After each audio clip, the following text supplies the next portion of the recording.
Current affairs मतलब MJT education. Hello दोस्तों, good morning. स्वागत है एक बार फिर से आप सभी का एमजेटी एजुकेशन में। साथियों, आज है संडे और संडे को होता है वीकली करंट अफेयर का रिवीजन। तो आज हम लोग वीकली करंट अफेयर का रिवीजन करेंगे। सप्ताह भर जो भी चीजें आपने पढ़ी है उसका रिवीजन करेंगे। उसमें से टॉप 30 मोस्ट इंपॉर्टेंट जो क्वेश्चंस हैं वो मैं आपके लिए लाया हुआ हूँ। आप इसका रिवीजन कीजिए, डिटेल एक्सप्लेनेशन भी दी गई है, वो भी आप पढ़िए अच्छे तरीके से। एंड में अपना स्कोर भी कमेंट करके बताना। चलिए, मैं डिटेल एक्सप्लेनेशन तो दूंगा ही हर एक क्वेश्चन का। तो 11 नवंबर से 17 नवंबर को आज हम लोग रिवाइज करने वाले हैं। चलिए, इसकी क्विज पीडीएफ सब आपको एमजेटी ऐप पर मिलेगी बिल्कुल फ्री में। शुरू करते हैं पहले क्वेश्चन से। सुप्रीम कोर्ट की संविधान पीठ ने किस यूनिवर्सिटी के अल्पसंख्यक दर्जे के मामले में 1967 के फैसले को खारिज कर दिया है? तो सुप्रीम कोर्ट ने अभी हाल ही में अलीगढ़ मुस्लिम यूनिवर्सिटी, जो कि उत्तर प्रदेश के अलीगढ़ जिले में स्थित है, यहाँ पर इस यूनिवर्सिटी के जो अल्पसंख्यक दर्जे को लेकर के मामला चल रहा था, 1967 में जो फैसला आया था, इसका दर्जा खत्म किया गया था, उस फैसले को खारिज किया गया है। यानी क्या इसका मतलब कि अल्पसंख्यक दर्जा फिर से मिल गया है? नहीं, वो जो फैसला आया था कि इसे अल्पसंख्यक दर्जा नहीं दिया जाना चाहिए, वो खारिज किया गया है। इसका मतलब इसे दर्जा दिया नहीं गया है। अभी अभी ये कहा गया वो फैसला गलत है। इस पर इसको दिया जाए या ना दिया जाए, इसको लेकर के ऊपरी बेंच जो होगी वो डिसीजन लेगी। अभी जो है वो 7 जजेस की बेंच थी, 4-3 से ये फैसला आया। बहुत ही करीबी मामला था, इस वजह से इसको अपर लेवल पर भी गया है। यानी कि 9 बेंच की अब पीठ इसकी सुनवाई करेगी। होता क्या है ना, जब भी कोई ऐसा विवादित कोई होता है, डिसीजन लेना होता है, तो एक जज नहीं सुनाता उसे, तो एक से अधिक जजेस की बेंच बैठती है। तो जब एक से अधिक बैठेगी तो दो बैठेगी, तो हो सकता है एक का पक्ष हो एक का ना हो, इसलिए विषम नंबर्स में बढ़ते हैं। तो 3 जजेस की बेंच बैठेगी। अब मान लो 3 जजेस की जो बेंच का फैसला आया, वो फैसले से लोग संतुष्ट नहीं रहे। जैसे मान लो 1967 में जब आया था तो उससे संतुष्ट नहीं रहे। फिर 5 जजेस की बेंच पर जाएगा। 5 में जो फैसला आएगा उस पर भी मान लो बहुत ज़्यादा विवाद उठ रहा है, उससे भी संतुष्ट नहीं है, बार बार मामला जा रहा है सुप्रीम कोर्ट में, तो 7 जजेस की बेंच के पास जाएगा मामला, फिर 9 जजेस की बेंच के पास जाएगा। तो ऐसे ऐसे जाता है, ठीक है ना। 9 से अधिक बहुत ही कम ही ऐसा हुआ है, शायद मेरे हिसाब से तो शायद कभी नहीं हुआ है कि 11 जजेस की बेंच बैठी हो, लेकिन 9 तक बैठी हैं फिलहाल। ये जो है डी वाई चंद्रचूड़ जी की अध्यक्षता वाली ये बेंच थी, जो कि अब रिटायर हो चुके हैं। अभी 10 नवंबर को ये रिटायरमेंट ली है अपना। इनकी अध्यक्षता वाली सुप्रीम कोर्ट की 7 संवैधानिक पीठ की ने यह बहुमत से फैसला सुनाया। अजीज बासा बनाम भारत संघ के 1967 के फैसले को रद्द किया है।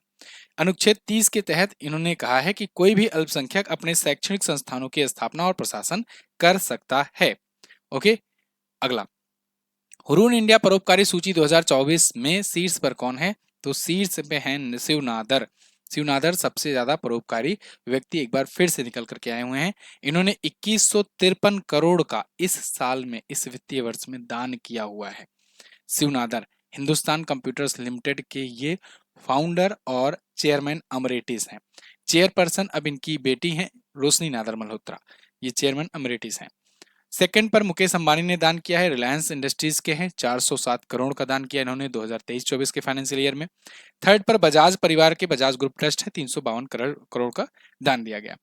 सबसे उदार महिला परोपकारी रोहिणी नीलकेणी रही, इन्फोसिस की को फाउंडर। सबसे युवा परोपकारी निखिल कामत रहे, जीरोधा के।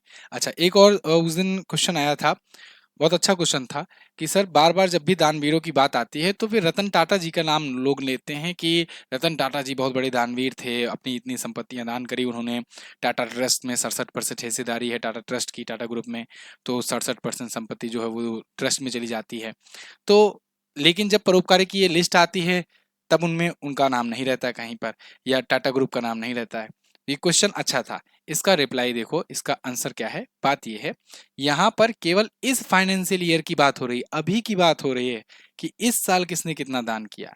टाटा ग्रुप जो है आज का नहीं है, 150 साल पुरानी कंपनी है, आज तक उसने जो देश देश के लिए किया है, और खास करके रतन टाटा जी के टाइम पीरियड पर जो चीजें हुई है भारत के लिए, वो उस व्यक्ति को इस वजह से जाना जाता है ना। रतन टाटा जी को भारत का असली रत्न, असली हीरा इसलिए ही कहते हैं क्योंकि उन्होंने देश के लिए अपने जीवन काल भर में बहुत सारी चीजें की हुई है। ये तो केवल इस वर्ष का है, ठीक है। अगला, नवंबर 2024 में अपना दूसरा उपग्रह जिमसैट 2 किसने लॉन्च किया? जिमसैट 2 किसने लॉन्च किया है? जिम्बाब्वे ने लॉन्च किया है। रूस की मदद से जिम्बाब्वे ने इसे लॉन्च किया है। रसिया के साउथ वेस्ट स्टेट से इसे लॉन्च किया गया है। इससे पहले जिमसैट 1 इन्होंने लॉन्च किया था 2022 में, बताया था मैंने। अब जिमसैट 2 लॉन्च किया है इन्होंने। तो बेसिकली एग्रीकल्चर वगैरह के लिए और मैपिंग वगैरह के लिए और पर्यावरण के लिए ये लॉन्च किया गया है। अगला, हाल ही में मिली जानकारी के अनुसार अर्जुन एरेगैसी विश्व शतरंज रैंकिंग में किस स्थान पर पहुंच गए हैं? अर्जुन एरेगैसी भारतीय हैं, ये दूसरे स्थान पर पहुंच गए हैं। भारतीय ग्रैंड मास्टर हैं ये मैग्नस कार्लसन के बाद दूसरे नंबर पर पहुंच गए हैं, सेकंड पोजीशन पर। ठीक है, अर्जुन एरेगैसी। टॉप 3 अगर बात करें हम लोग, टॉप पर बात करें अगर, वैसे तो ये 54वें ग्रैंड मास्टर हैं। टॉप की अगर बात करें शतरंज में, तो टॉप ओपन में मेंस में मैग्नस कार्लसन है 2831 पॉइंट के साथ। सेकंड, और टॉप विमेन में अगर बात करें तो यिफान होउ हैं, चाइना की हैं ये 2633 पॉइंट के साथ। ये नॉर्वे के हैं, याद रखना, मैग्नस कार्लसन नॉर्वे के हैं, ये पूछा गया है कई बार एग्जाम में। उसके बाद अगर जूनियर्स में बात करें तो इंडिया का परचम देखिए लहरा रहा है। डी गुकेश जो है 2783 पॉइंट के साथ जूनियर्स में टॉप पर हैं। जूनियर्स में महिलाओं ने भी, भारतीय महिलाओं ने भी अपना झंडा गाड़ा है। देखिए दिव्या देशमुख जो है ये टॉप पर हैं गर्ल्स में। ठीक है, अगला, दूसरे भारतीय सैन्य विरासत महोत्सव 2024 का उद्घाटन किसने किया है? इसका उद्घाटन जनरल अनिल चौहान जी ने किया है, जो कि वर्तमान में है chief of defence staff. Bharat के सेकंड नंबर के चीफ ऑफ डिफेंस स्टाफ हैं। इन्होंने दूसरा सैन्य विरासत महोत्सव का उद्घाटन किया हुआ है अभी हाल ही में। ठीक है ना, कहां पर? नई दिल्ली में। तीनों सेनाओं के प्रमुख हैं ये, एक प्रकार से CDS, chief of defence staff. अगला, फिक्की के नए अध्यक्ष कौन बनाए गए? फिक्की फिक्की के नए अध्यक्ष इस साल के लिए कौन बना दिए गए हैं? ये बना दिए गए हैं दोस्तों, कौन? हर्षवर्धन अग्रवाल।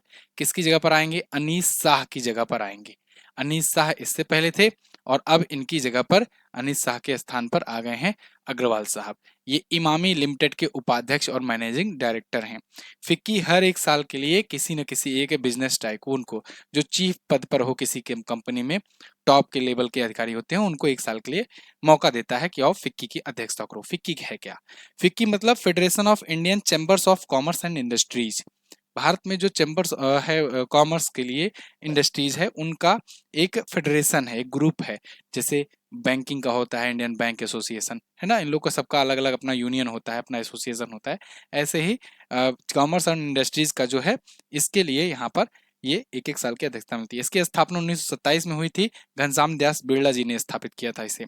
नई दिल्ली में हेडक्वार्टर है। हर्षवर्धन अग्रवाल इसके अध्यक्ष हैं। महासचिव हैं ज्योति विज। अगला, फिक्की 2024 के वर्ष के सर्वश्रेष्ठ पुरुष खिलाड़ी का पुरस्कार किसे मिला? एफआईएच का, सॉरी फिक्की नहीं है, एफआईएच, फेडरेशन इंटरनेशनल हॉकी। तो इसके सर्वश्रेष्ठ पुरुष खिलाड़ी का अवार्ड जीत लिया है हरमनप्रीत सिंह ने। ये भारतीय है, भारतीय हॉकी टीम के कप्तान हैं। 2 अवार्ड भारत में आए, एक इनके नाम, एक पीआर श्रीजेश के नाम। पीआर श्रीजेश सर्वश्रेष्ठ गोलकीपर का अवार्ड पाए और ये सर्वश्रेष्ठ खिलाड़ी का पुरस्कार पाए, पुरुष खिलाड़ी का। ठीक है, तो एफआईएच हॉकी स्टार अवार्ड ये दिया गया है, इसमें ये अवार्ड मिला हुआ है। पेरिस ओलंपिक में आपको पता होगा भारतीय हॉकी टीम ने कांस्य पदक इस बार भी जीता, लगातार 2 बार। अगला, नवंबर 2024 में किस राज्य ने अपने पहले डिजिटल जनसंख्या घड़ी का शुभारंभ किया? फर्स्ट डिजिटल पॉपुलेशन वॉच, तो पॉपुलेशन क्लॉक। तो पहला डिजिटल पॉपुलेशन क्लॉक जो है ये कर्नाटक ने लॉन्च किया है। ये देश का भी बताएगा पॉपुलेशन कितना प्रति सेकंड कितना बढ़ रहा है, कितना घट रहा है, और राज्य का भी बताएगा। नीचे देखिए पॉपुलेशन ऑफ कर्नाटका, ऊपर पॉपुलेशन ऑफ इंडिया। तो ये टोटल पॉपुलेशन बता रही है, ये क्लॉक है। ठीक है, डिजिटल क्लॉक है। तो बेंगलुरु कर्नाटक में ये स्थापित की गई है। आंध्र प्रदेश सरकार ने किन 2 शहरों के बीच में, ये शहरों का कितने दिन से चल रहा है, किन 2 शहरों के बीच में राज्य की पहली सी प्लेन सर्विस शुरू की? तो आंध्र प्रदेश सरकार ने श्रीशैलम से विजयवाड़ा के बीच में ये राज्य की पहली सी प्लेन सर्विस शुरू की हुई है। आप देख पाओगे आर्टिकल है, Andhra CM launches demo sea plane flight from Vijayawada to Srisailam. तो ये सी प्लेन सर्विस है। भारत में पहली सी प्लेन सर्विस कहाँ शुरू हुई थी? तो गुजरात में हुई थी। कहाँ पर? गुजरात में 2020 में पहली सी प्लेन सेवा शुरू हुई थी। आईबीएसएफ विश्व बिलियर्ड्स चैंपियनशिप 2024 का खिताब किसने जीता? आईबीएसएफ विश्व बिलियर्ड्स चैंपियनशिप, इसको जीत लिया है साथियों पंकज आडवाणी ने। पंकज आडवाणी बिलियर्ड्स और स्नूकर ये खेलते हैं और ये वर्ल्ड बिलियर्ड चैंपियनशिप एक बार फिर से जीत चुके हैं। इनका लगातार ये 7वां ऐतिहासिक खिताब रहा है। सौरभ कोठारी ने इसी चैंपियंस ट्रॉफी में कांस्य पदक जीता है। फिलहाल पंकज अडवाणी के बारे में बात करें तो इनको अर्जुन पुरस्कार मिल चुका है 2004 में, खेल रत्न मिल चुका है 2006 में, पद्मश्री से 2009 में सम्मानित है और पद्म भूषण से 2018 में सम्मानित हैं। अच्छा, आगे बढ़ने से पहले एक जरूरी बात, जितने लोग भी यहाँ पर वीडियो देख रहे हो उनके लिए एक सरप्राइज है। यहाँ पर साइंस की ई बुक जो है, क्योंकि आपके रेलवे के एग्जाम्स बिल्कुल अब आ गए हैं, अब तो एडमिट कार्ड वगैरह भी जारी होना शुरू हो चुका है, एक प्रकार से कहें कि एग्जाम्स डेट सिटी मालूम चलने शुरू हो गई एएलपी की।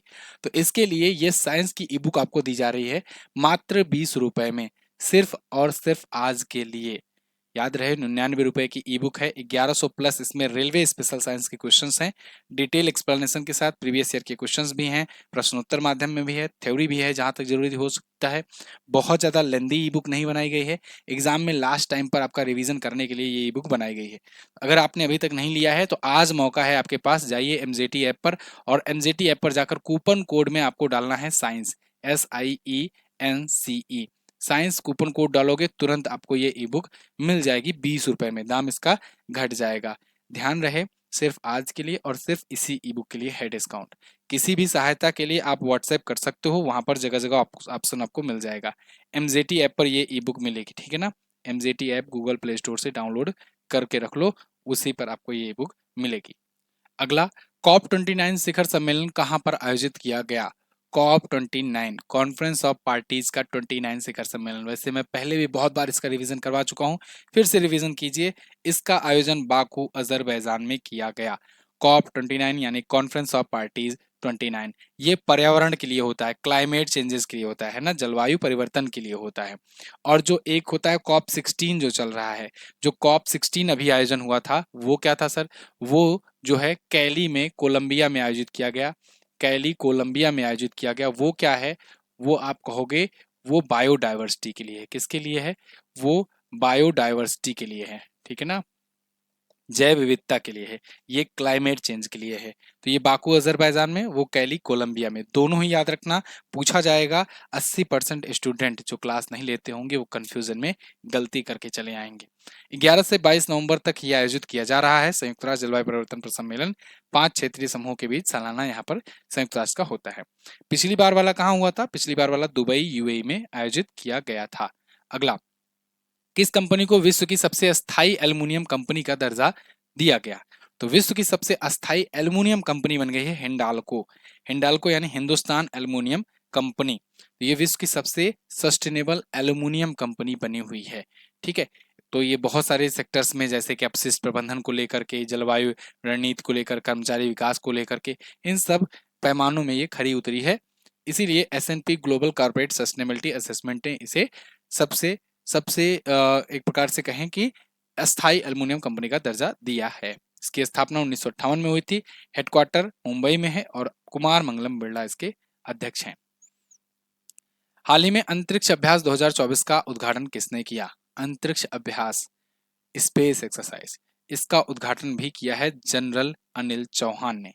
अनिल चौहान अगेन ये भारत के CDS हैं, चीफ ऑफ डिफेंस स्टाफ हैं, और इन्होंने भारत का ये पहला अंतरिक्ष अभ्यास का आयोजन किया है, उद्घाटन किया है। 11 से 13 नवंबर तक किया गया, क्योंकि अब भाई जमीन पर तो वार चल ही रही है, स्पेस वार भी चल रही है, तो कहीं स्पेस वार में हम लोग पिछड़ न जाए, इसलिए स्पेस पर भी प्रैक्टिस शुरू हो गई है। अंतरराष्ट्रीय हॉकी महासंघ के अध्यक्ष के रूप में तैयब इकराम का कार्यकाल कितने वर्ष के लिए बढ़ा दिया गया? तैयब इकराम अंतरराष्ट्रीय हॉकी महासंघ के अध्यक्ष थे, इनका कार्यकाल अगले 4 वर्षों के लिए और बढ़ा दिया गया है ना।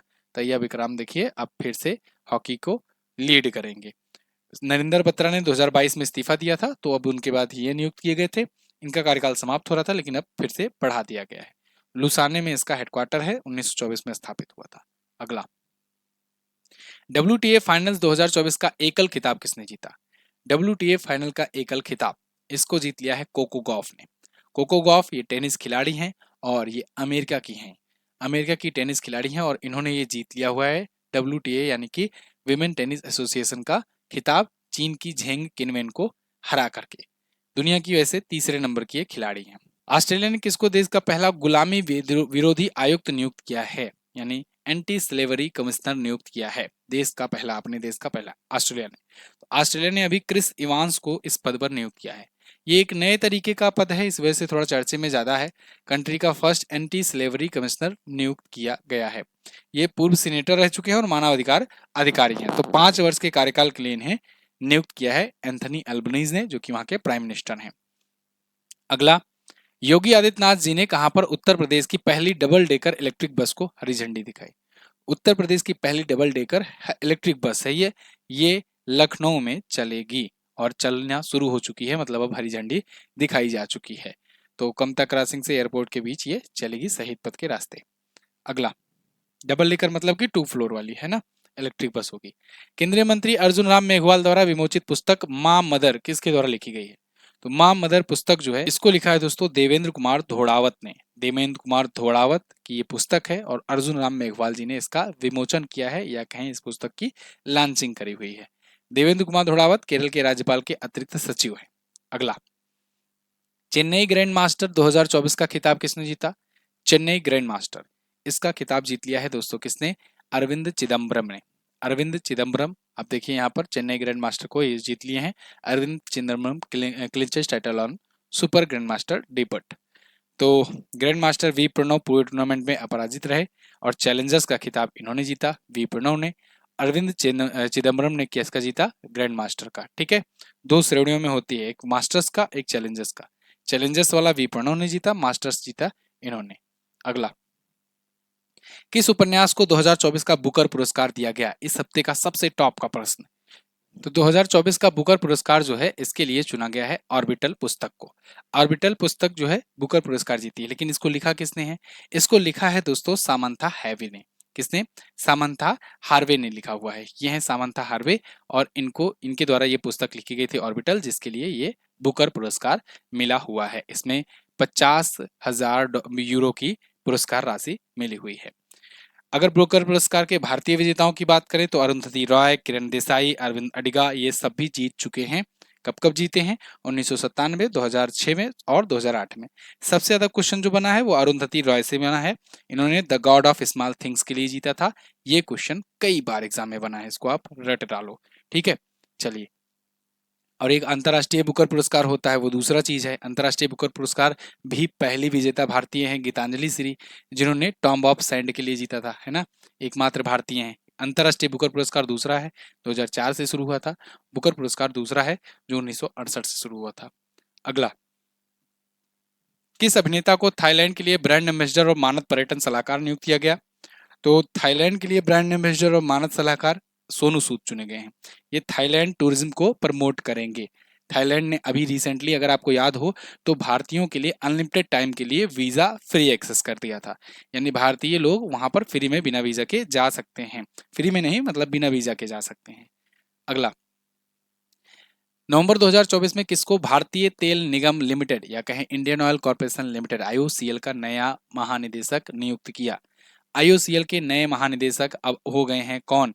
ये हो गए हैं अरविंद सिंह साहनी। किसकी जगह पर आए हैं? श्रीकांत माधव वैद्य की जगह पर आए हैं। श्रीकांत माधव वैद्य अभी तक थे, इनकी जगह पर अरविंद सिंह साहनी होंगे और ये बिजनेस डेवलपमेंट पेट्रो रसायन के कार्यकारी निदेशक हैं। IOCL की स्थापना 1959 में हुई थी, हेडक्वार्टर नई दिल्ली में है और अब अरविंद सिंह साहनी इसके अध्यक्ष होंगे। अगला, महारत्न कंपनी है तो इंपॉर्टेंट है, याद रखना। भारतीय अंतर्राष्ट्रीय व्यापार मेले का कौन सा संस्करण नई दिल्ली में आयोजित किया गया? तो भारतीय अंतर्राष्ट्रीय व्यापार मेले का अभी 43वां संस्करण नई दिल्ली में 14 नवंबर को शुरू हुआ है। यहाँ पर देखिए 2047 में विकसित भारत थीम के साथ ये 14 से 27 नवंबर तक आयोजित हो रहा है। इस बार फोकस स्टेट है झारखंड और पार्टनर स्टेट है बिहार और उत्तर प्रदेश। ठीक है, ये दोनों इंपॉर्टेंट है लाइन, इसको आप याद रखना।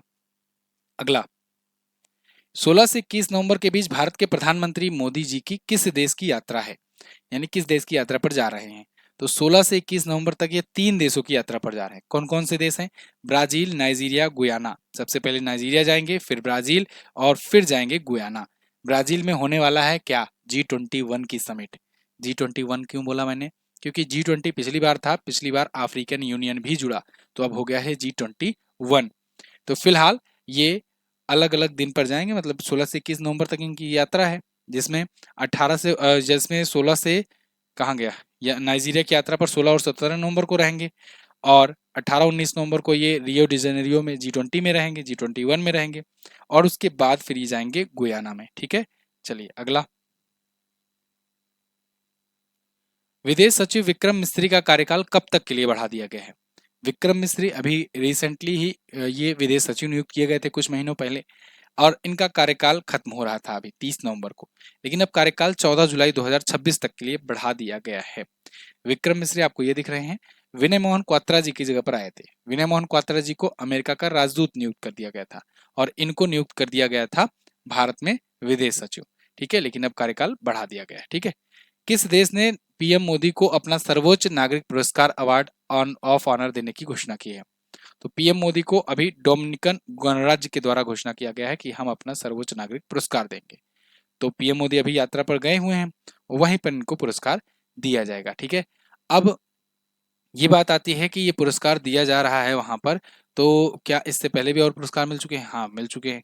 क्यों ये दिया जा रहा है? क्योंकि कोविड-19 के दौरान, जब कोविड-19 चल रहा था महामारी, उस दौरान भारत ने वैक्सीन मैत्री पहल के तहत, ये पूछा जाएगा आपसे, वैक्सीन मैत्री पहल के तहत भारत ने बहुत सारे देशों के 100 से ज्यादा देशों को वैक्सीन मुहैया कराई थी और फ्री में, और इसको देखते हुए वहां पर इनको सम्मानित किया जा रहा है। अगला, मिसेज यूनिवर्स अमेरिका का खिताब किसने जीता? मिसेज यूनिवर्स अमेरिका, इसको जीत लिया है दोस्तों शेफाली जामवाल ने। शेफाली जामवाल, अब चूंकि ये भारतीय मूल की हैं इसलिए क्वेश्चन हो जाता है इंपॉर्टेंट। भारतीय मूल की हैं और अमेरिका में मिसेज यूनिवर्स का खिताब जीत गई हैं। ठीक है, तो भारतीय सेना कश्मीर के मूल की हैं ये, कश्मीर में इनके पिताजी रहा करते थे, ब्रिगेडियर थे और फिर ये गए वहां अमेरिका में, वहीं की ये पली बढ़ी और वहां पर मिसेज अमेरिका का टाइटल जीत ली है। डोनाल्ड ट्रंप ने किसको संयुक्त राष्ट्र राजदूत के रूप में नियुक्त किया? डोनाल्ड ट्रंप की अब सरकार बनने जा रही है, वो सरकार बनाने में अपने कैबिनेट मंत्रियों को अब धीरे धीरे नियुक्त कर रहे हैं। इसमें प्रमुख पदों पर किसकी किसकी नियुक्ति हुई है आज हम लोग जानेंगे। संयुक्त राष्ट्र राजदूत यानी यूएन एम्बेसडर इन्होंने नियुक्त किया है अभी हाल ही में एलिस स्टेफनिक को। एलिस स्टेफनिक आपको यहाँ पर दिख रही हैं, इनको नियुक्त किया गया है। अब ये होंगी ट्रंप, ये है संयुक्त राष्ट्र की राजदूत, यूएन की एम्बेसडर। कुछ और पद नियुक्त किए गए हैं, जैसे मार्को रूबियो, ये फॉरेन सेक्रेटरी होंगे। तुलसी गबार्ड राष्ट्रीय खुफिया निदेशक होंगी, ये हिंदू हैं तो पहले हिंदू इनके कैबिनेट में हो गई महिला। मैट गेट्स अटॉर्नी जनरल हैं। पीट हेग्सेथ ये रक्षा सचिव हैं, डिफेंस सेक्रेटरी हैं। तो ये पद याद रखना, ये दोनों और ये। इसके अलावा एलन मस्क और विवेक रामास्वामी, ये दोनों बिजनेसमैन हैं, इनको एक नया विभाग दिया गया है डोजे। डोजे जो काफी ज्यादा चर्चे में है, डिपार्टमेंट ऑफ गवर्नमेंट एफिशिएंसी, ये भी याद रखना, ये क्वेश्चन बन सकता है। अगला, 15 नवंबर 2024 को बोडोलैंड महोत्सव का उद्घाटन किसने किया? बोडोलैंड उद्घाटन, इसका मैंने कल ही अभी आपको पढ़ाया था। नरेंद्र मोदी जी ने, पीएम मोदी ने बोडोलैंड महोत्सव का उद्घाटन किया। कहां पर ये महोत्सव हो रहा है? नई दिल्ली में हो रहा है। कारण भी मैंने आपको समझाया था कि बोडोलैंड, जहां पर बोडो समुदाय के लोग रहते, बोडो बोलने वाले भाषा वाले, तो उसमें बीच बीच में कुछ ऐसी सुखबुगाहट आ गई थी कि वो लोग अपना देश चाहते थे, बोडोलैंड। तो वो ऐसा कुछ ना हो, उनको भी भारत से जोड़ा जाए, इसलिए भारत में नई दिल्ली में आकर के इसका महोत्सव सेलिब्रेट किया गया, जिससे उनको एक नई पहचान मिले। समृद्ध भारत के लिए शांति और सद्भाव नाम की थीम के साथ 15 और 16 नवंबर को ये आयोजित किया गया है। हाल ही में कहां पर 18वें प्रवासी भारतीय दिवस के लिए वेबसाइट लॉन्च की गई? 18वां प्रवासी भारतीय दिवस, ध्यान रखना 17वां प्रवासी भारतीय दिवस 2023 में आयोजित हुआ था, 18वां आयोजित होगा 2025 में, 2024 में नहीं आयोजित हुआ। अब 2-2 साल में एक बार आयोजित होता है समारोह इसका, ठीक है ना। तो प्रवासी भारतीय दिवस समारोह 18वां वाला होगा 2025 में, याद रखना 2024 में नहीं हुआ था। और 17वां कब हुआ था? 17वां बताइएगा 2023 में हुआ था। कहां पर हुआ था? तो इंदौर में हुआ था, इंदौर मध्य प्रदेश में, ठीक है। और 2025 वाला कहां पर होगा? तो भुवनेश्वर में होगा, उड़ीसा में, याद रहेगा। 2024 में नहीं हुआ था, ठीक है। तो इस बार ये भुवनेश्वर उड़ीसा में ही अभी इसकी वेबसाइट भी लॉन्च की गई। और प्रवासी भारतीय दिवस कब मनाया जाता है इसको तो बताने की जरूरत है नहीं। महात्मा गांधी जी साउथ अफ्रीका से वापस आ रहे थे, भारत आए थे वापस 9 जनवरी 1915 को, उसी की याद में 9 जनवरी को मनाया जाता है। अभी वीडियो के एग्जाम में, विलेज डेवलपमेंट ऑफिसर यूपी में एग्जाम में पूछ लिया गया था कि ये बताओ प्रवासी भारतीय दिवस कब से मनाया जाना शुरू हुआ? तो याद रखना 2003 से मनाया जाना शुरू हुआ है। कब से? 2003 से मनाया जाना शुरू हुआ है। ठीक है जी। थीम है इस बार की विकसित भारत में प्रवासी भारतीयों का योगदान। तो ये थे महत्वपूर्ण इस सप्ताह के क्वेश्चंस। आई होप आपने अच्छे से रिवीजन किया होगा। ये प्रमुख दिवस हैं जिनको मैं आपके लिए छोड़े जा रहा हूँ। अच्छा, बहुत सारे लोग सोचते हैं केवल 30 क्वेश्चन। केवल 30 क्वेश्चन नहीं है भाई, 30 एक्सप्लेनेशन वाले क्वेश्चन है। बाकी देखो, दिवस वाले क्वेश्चन ले लो, दिवस वाले क्वेश्चन आप उसको ऐड कर लो। इसके बाद जो ये कॉन्टेस्ट होते हैं या नियुक्तियां होती हैं, निधन होते हैं, ये सब के क्वेश्चंस ले लो। ये सब के क्वेश्चंस जो हैं, जो टेबल में मैं आपको देता हूँ, ये सब अगर क्वेश्चन फॉर्मेट में कराऊं तो आपके 40 से 50 क्वेश्चन तक पहुंच जाएंगे। तो जो 60 से 70 क्वेश्चन होने रहते थे, वो 40 से 50 महत्वपूर्ण क्वेश्चन आपको दिए जाते हैं वीकली में। तो इसलिए आप पूरा क्वेश्चन का रिविजन किया करो। ठीक है। ये निधन है, निधन की लिस्ट है, सबको ये लिस्ट देता हूँ, तो आपको ये जो है बार बार रिवाइज कर लिया करो जब भी लिस्ट मिलाकर। ठीक है जी। तो बाकी ये सब की पीडीएफ आपको मिलेगी एमजेटी ऐप पर। और हाँ, साइंस की ई बुक जो आज के लिए केवल 20 रुपए में है, उसका लाभ उठाना मत भूलिएगा। फटाक से जाइए एमजेटी ऐप पर और साइंस कूपन कोड यूज कीजिए। ठीक है। अब साइंस की स्पेलिंग मत पूछना मुझसे, वहां पर इसको यूज कीजिए कूपन कोड को, और आपको 20 रुपए में ई बुक मिलेगी। मैं मिलूंगा आपको अगली वीडियो में, तब तक के लिए नमस्कार, जय हिंद, वंदे मातरम।